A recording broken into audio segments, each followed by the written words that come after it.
চলো নবীর মদিনায় ওই দিল্লি মার্কিন ভাই নয় মোদের ঠিকানা।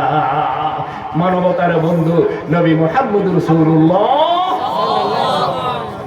দুনিয়ার জীবনে যেমন বন্ধু, কবরের জীবনেও আমার আপনার কুল কায়নাতের মানুষের বন্ধু আমার নবী সরকার কায়নাত। ধরে বলুন ঠিক কিনা?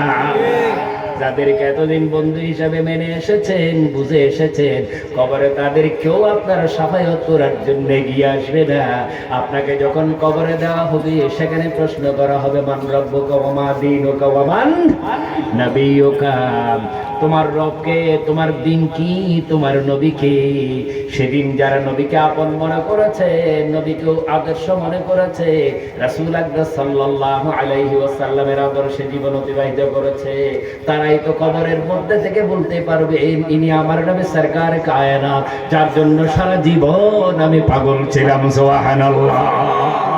কঠিন কিয়ামতের দিনেও দুনিয়ার কেউ বন্ধু হবে না, কেউ সাথে হবে না, কেউ আপন হবে না। মানবতার বন্ধু হবেন আমার নবী মুহাম্মদ রাসূলুল্লাহ সাল্লাল্লাহু আলাইহি ওয়াসাল্লাম।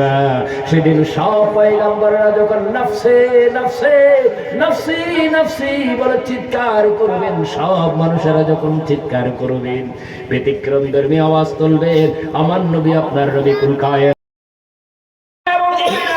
আর আমাদের একমাত্র আপনজন আমার নবী মুহাম্মদ রাসূলুল্লাহ। আর মস্কোপি কেঙে নয় চলো নবীর মদিনায় ওই দিল্লি মার্কিন ভাই নয় মোদের ঠিকানা। মোরা নবীজির উম্মত বাঙালি মুসলমান, ফির ধরেছি কোরআন ছেড়ে খোফরি বিদান ছেড়ে